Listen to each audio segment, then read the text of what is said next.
Baik, Assalamualaikum warahmatullahi wabarakatuh.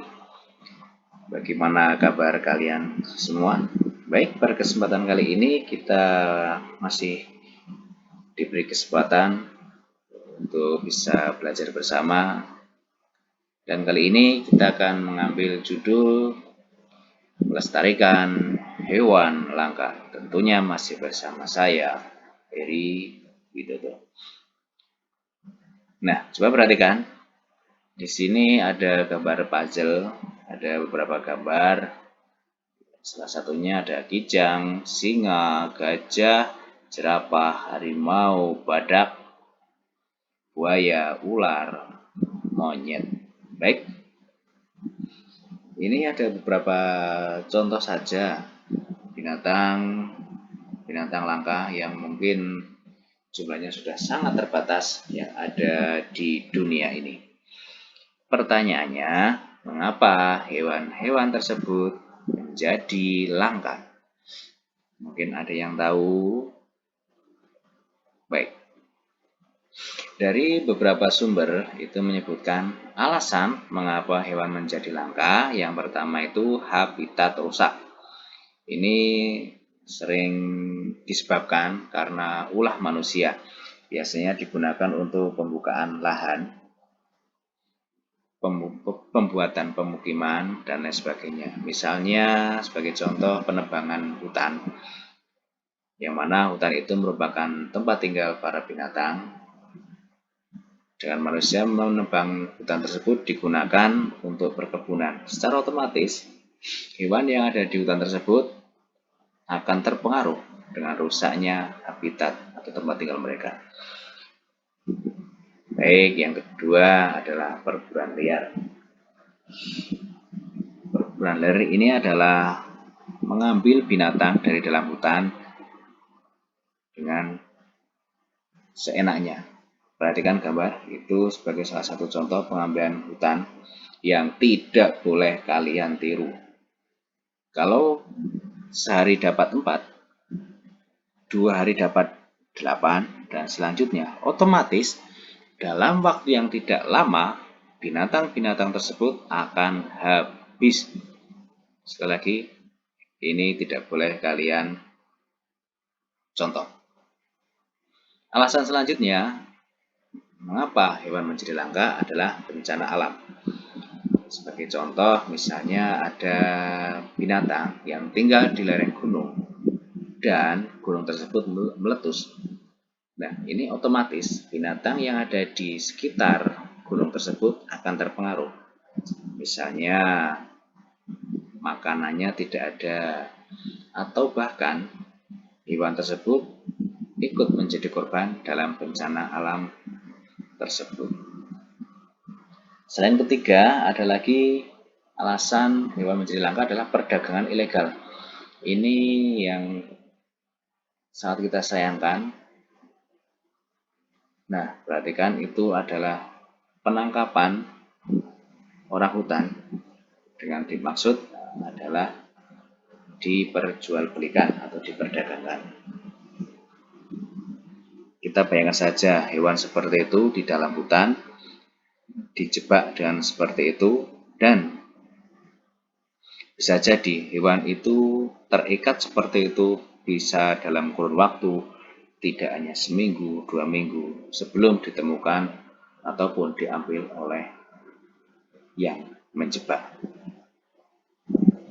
Nah, itu juga tidak boleh kalian lakukan. Karena itu tetap mengganggu mereka, mengganggu keadaan kehidupan hewan yang ada di hutan. Selanjutnya yang kelima adalah penyakit. Ini tidak bisa dihindari karena hewan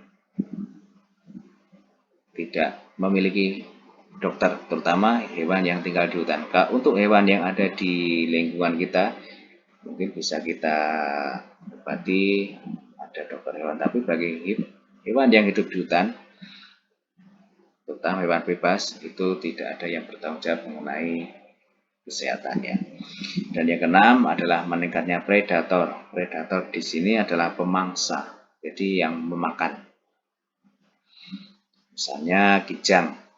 Kijang itu predatornya adalah harimau, singa, serigala. Nah, misalkan kijang itu ada di hutan dan harimau itu bertambah, otomatis kijang itu lama-kelamaan akan habis karena dimangsa oleh harimau dan kawan-kawannya. Baik, selanjutnya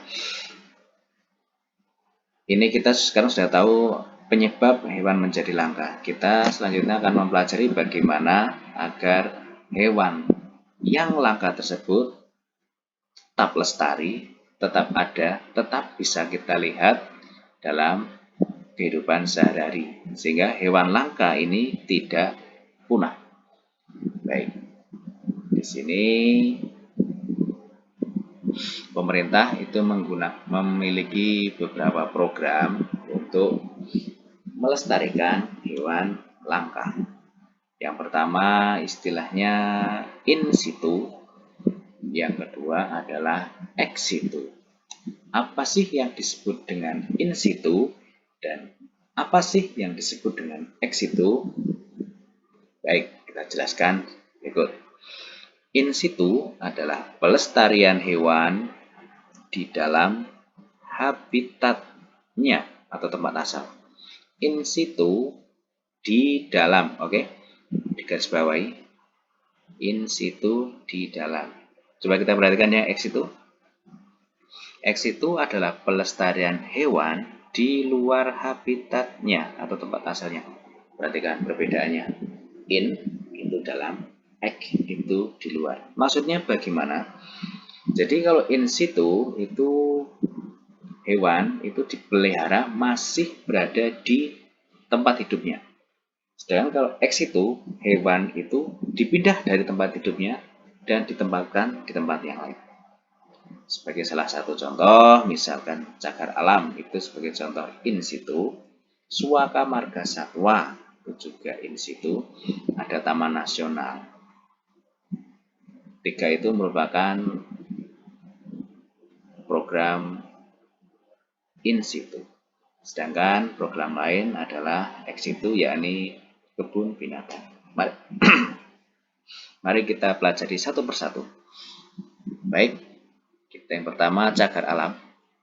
Di sini adalah melestarikan tumbuhan, hewan, dan ekosistem. Ada tiga, tumbuhan, hewan, dan ekosistem. Jadi yang dipelihara ada tiga macam, tumbuhan, hewan, dan ekosistem. Ini kita perhatikan, ini sebagai contoh salah satu cagar alam. Di sini ada kera berekor panjang. Mereka hidup bebas di cagar alam tersebut. Ini adalah cagar alam Pananjung yang ada di Pangandaran, Jawa Barat. Ini melindungi hewan-hewan dan tumbuhan tersebut. Baik, dari cagar alam kita berpindah ke Suaka Marga Satwa. Apa Suaka Marga Satwa? Di sini mengkhususkan pelestarian hewan atau satwa. Pelestarian satwa atau hewan. Jadi di sini mungkin tumbuhannya itu tumbuhan bukan langka, tapi di sini tumbuhannya biasa, tapi lebih mengkhususkan, mencondongkan kepada pelestarian hewan atau satwa. Nah, perhatikan. Ini sebagai contoh Suaka Marga Satwa Padang Sugihan yang ada di Sumatera. Di sini melestarikan hewan gajah. Kita ambil contoh lagi, ada Suaka Marga Satwa Waikambas, itu juga sama, gajah juga. Oke, selanjutnya yang ketiga adalah Taman Nasional. Taman nasional itu di sini melestarikan hewan dan tumbuhan dengan tujuan untuk penelitian, pendidikan, dan pariwisata. Oke, kita ambil contoh saja. Nah, di sini ada orangutan, yang mana ini ada di salah satu taman nasional di Gunung Lauser. Oke, dari 1, 2, 3, Cagar Alam, Suaka Marga Satwa, Taman Nasional, mereka binatang-binatang tetap tinggal berada di hutan, yang mana ada banyak pohon di situ sehingga mereka bebas, tidak ada kurungan, tidak ada sel dan sebagainya. Mereka hidup liar di hutan tersebut. Kita ambil dari sisi lain, yang X itu tadi adalah kebun binatang, yakni tempat pelestarian hewan di tempat tertentu. Kita ambil salah satu contoh saja. Ini adalah burung penguin, yang mana habitat burung penguin itu sebenarnya ada di daerah kutub, yang mana daerah dingin, daerah yang bersalju. Nah, di kebun binatang, kita ambil contoh, kebun binatang Gembira Loka itu ada salah satu tempat, salah satu ruang, yang mana di tempat tersebut memelihara penguin. Nah, di sini membuktikan bahwa binatang penguin itu bisa diambil dari tempat hidupnya, habitatnya, untuk dibawa ke tempat baru untuk dipelihara. Nah, ini sebagai contoh yang ada di kebun binatang Gembira Loka. Baik, selanjutnya bagaimana atau apa yang bisa kita lakukan untuk membantu melestarikan hewan yang sudah langka, terutama kita. Yang pertama, tidak boleh berburu hewan sembarangan, karena ini ada undang-undangnya. Kalau sampai melakukan perburuan hewan sembarangan, kita akan terkena pasal dan akan dijatuhi oleh hukuman. Selanjutnya, melindungi hewan langka. Melindungi hewan langka. Ini juga kalian harus hati-hati. Untuk hewan langka, sebaiknya jangan kalian pelihara sendiri. Kalau kalian menemui hewan langka, kalau kalian menangkap hewan langka, silahkan kalian laporkan ke dinas terkait untuk dipelihara dan ditindaklanjuti.